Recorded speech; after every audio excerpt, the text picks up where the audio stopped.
Hello friends, welcome back to my channel. अब हम लोग स्टार्ट करेंगे चैप्टर 10 इंटीग्रेशन। तो आज हम लोग बनाएंगे एक्सरसाइज 10 का क्वेश्चन नंबर 1 से लेकर 5 तक का सारा क्वेश्चन। ठीक, जो लोग चैनल पर न्यू है तो पहले चैनल को जाकर सब्सक्राइब करें, वीडियो को लाइक करें, और अगर आपका कोई फ्रेंड है जिसको बीएमटी समझ नहीं आता तो उसको मेरे चैनल फॉरवर्ड करें, शेयर करें। ओके, क्वेश्चन नंबर 1 क्या है? इंटीग्रेशन एक्स का पावर 4 dx। तो इसको कैसे सॉल्व करेंगे? तो सबसे पहले हम लोग मानेंगे let I equals to integration x का पावर 4 dx।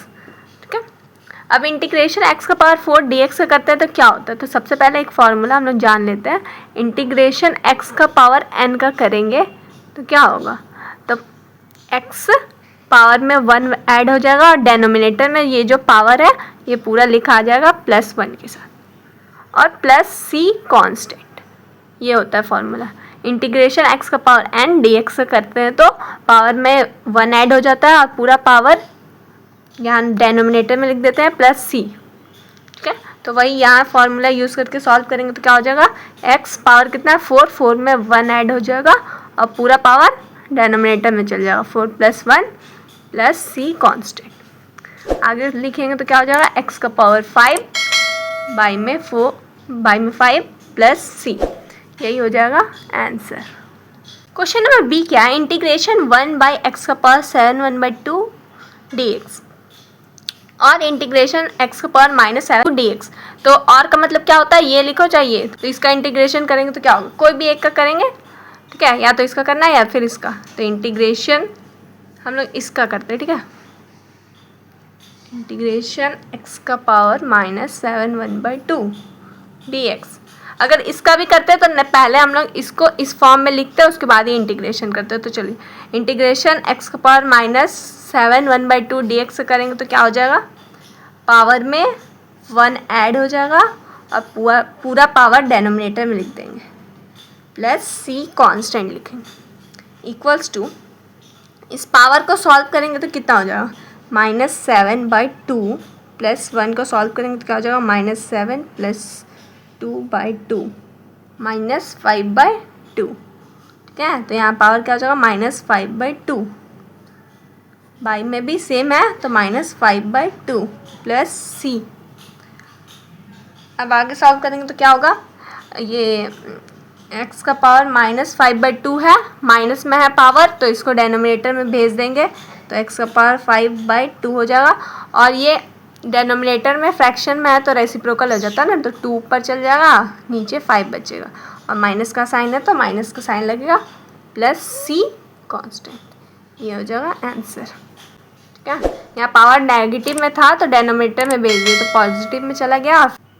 क्वेश्चन नंबर 2 क्या है? फाइंड इंटीग्रेशन ब्रैकेट में x² - 5x + 7 integration bracket of dx। तो इस पूरे का इंटीग्रेशन करना है तो सबसे पहले हम लोग क्या लिखते हैं? Let I equals to integration x² - 5x + 7 bracket of dx। ठीक है, जो भी क्वेश्चन दिया रहता है उसको I मान लेते हैं और ऐसे लिख देते हैं, सबसे पहला स्टेप। उसके बाद क्या करना है? इंटीग्रेशन ये सबका करना है। तो ब्रैकेट ओपन करेंगे तो क्या होगा? Integration x² dx - 5 integration x dx + 7 integration dx। ठीक है, तो इंटीग्रेशन x² dx से करेंगे तो क्या होगा? पावर में 1 ऐड हो जाएगा और पावर पूरा ब्रैकेट में लिखा, डेनोमिनेटर में लिखा जाएगा। फिर -5 है तो 5 लिखेंगे। इंटीग्रेशन x का करेंगे तो क्या होगा? 1 + 1 1 + 1, और कुछ नहीं है मतलब 1 है तो उसमें 1 ऐड कर देंगे और फिर पावर को डेनोमिनेटर में लिख देंगे, +7। इंटीग्रेशन अगर सिर्फ dx का होता है तो क्या लिखते हैं? x। ठीक है, ये याद रखिएगा, इंटीग्रेशन सिर्फ dx का करते हैं तो x होता है और फिर प्लस c कांस्टेंट। आगे सॉल्व करेंगे तो क्या होगा? x का पावर 3, यहाँ भी 3 -5 x का पावर 2 2 + 7x + c। यही हो जाएगा आंसर। बस इतना ही था। ये बस याद रखिएगा, इंटीग्रेशन dx का होता है तो x होता है, और पूरा सेम था फॉर्मूला, वही फार्मूला जो 1 नंबर में यूज़ किए वही फार्मूला यूज़ करके सॉल्व किया। अब क्वेश्चन नंबर 3 क्या है? Find integration dx। जो अभी हम बता रहे थे आप लोग, ये याद रखिएगा, इंटीग्रेशन dx का क्या होता है? x होता है। ठीक है, तो वही करना है। तो सबसे पहले let I equals to integration dx मान लेंगे। ठीक है, अब इंटीग्रेशन dx का क्या होता है? एक्स होता है और प्लस सी कांस्टेंट तो हर जगह लिखते हैं तो यही लिख देंगे। यही हो गया आंसर। बस इतना ही था क्वेश्चन 3 में, बस इतना ही था। इंटीग्रेशन डी एक्स का बताना था, तो इंटीग्रेशन डी एक्स का क्या होता है, एक्स होता है प्लस सी कांस्टेंट में लिख दिया। क्वेश्चन नंबर 4 क्या है, फाइंड इंटीग्रेशन ब्रैकेट में x plus 1/x plus 3 bracket of D x. ठीक है, इसका इंटीग्रेशन करना है।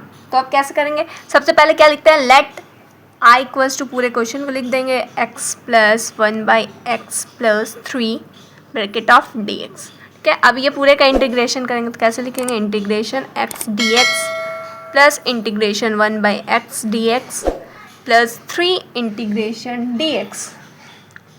ठीक है, ब्रैकेट ओपन कर दिया तो इस स्टेप में लिखे आ गया। फिर इंटीग्रेशन x का करते हैं तो क्या होता है, x 1 + 1 1 + 1। ठीक है, पावर कुछ नहीं है मतलब 1 है तो 1 में 1 ऐड कर दिया, पावर कुछ नहीं है मतलब 1 है तो 1 में 1 ऐड कर दिया और ब्रैकेट में डेनोमिनेटर में पूरे पावर को लिख दिए। प्लस इंटीग्रेशन 1/x dx का क्या होता है, log x होता है। ठीक है, ये भी एक फॉर्मूला याद रखिएगा। इंटीग्रेशन 1/x dx क्या होता है, तो log x होता है। प्लस 3 लिख देंगे। इंटीग्रेशन dx का क्या होता है, तो x होता है प्लस c कांस्टेंट लिख दिए। अब सॉल्व करेंगे आगे, तो x का पावर 2 प्लस बाई में 2 plus log x plus 3x plus c, ये हो जाएगा आंसर। क्वेश्चन नंबर 5 क्या है, फाइंड इंटीग्रेशन x का ब्रैकेट में x का पावर 1/3 प्लस 2 x का पावर 1/2 प्लस x का पावर 3 1/2 ब्रैकेट ऑफ dx। ठीक है, तो सबसे पहले क्या लिखते हैं, let i equals to integration bracket open 1/3 plus 2/2x 1/2 plus x का पावर 3 1/2 dx। अब इसको ब्रैकेट को ओपन करेंगे तो क्या होगा, इंटीग्रेशन x का power 1/3 dx plus 2 integration x का power 1/2 dx plus integration x का पावर 3/2 dx, ये हो जाएगा। अब आगे सॉल्व करेंगे तो क्या होगा, x का पावर 1/3 है तो पावर में 1 ऐड करेंगे, फिर पावर पूरा पावर को डेनोमिनेटर में लिख देंगे। प्लस 2 है, 2 लिख देंगे। इंटीग्रेशन x का पावर 1/2 का करना है तो क्या हो जाएगा, x 1/2 प्लस 1, पावर में 1 ऐड हो गया, फिर पावर को पूरा डेनोमिनेटर में लिख दिया। प्लस सेम यहाँ वही फार्मूला यूज़ करेंगे, x 3/2 प्लस 1 कर देंगे, पूरा पावर को डेनोमिनेटर में लिख देंगे प्लस c कांस्टेंट। ठीक है, अब यहाँ हो गया x, फिर क्या हो जाएगा, x का पावर सॉल्व करेंगे तो क्या हो जाएगा, 1/3 प्लस 1 करेंगे तो होगा 4/3। ठीक है, तो यहाँ भी 4/3 प्लस 2x, पावर सॉल्व करेंगे तो क्या हो जाएगा, 3/2, यहाँ भी 3/2 प्लस x का पावर सॉल्व करेंगे तो यहाँ कितना हो जाएगा, 5/2 और नीचे में 5/2 प्लस c। अब आगे क्या हो जाएगा, x का पावर 4/3 रहेगा और नीचे वाले सॉल्व करेंगे तो क्या होगा, 4 ऐसे रहेगा और 3 ऊपर आ जाएगा प्लस x का पावर 3/2 ऐसे ही रहेगा, बाई में 3 और ये 2 ऊपर आ जाएगा तो 2 × 2 हो जाएगा, तो यहाँ इंटू में चला जाएगा। प्लस x का पावर 5/2 ऐसे रहेगा, नीचे 5 ऐसे रहेगा और ये जो 2 है ये ऊपर आ जाएगा प्लस c। आगे सॉल्व करेंगे तो क्या होगा, 3x का पावर 4/3/4 प्लस 2 2 जा 4, x का पावर 3/2 बाई में 3 प्लस 2x का पावर 5/2/5 प्लस c, यही हो जाएगा आंसर। एक्सरसाइज 10 का हम लोग क्वेश्चन नंबर 1 से लेकर 5 तक बना चुके हैं। नेक्स्ट वीडियो में हम लोग आगे और क्वेश्चंस बनाएंगे 10 का। मिलते हैं नेक्स्ट वीडियो में।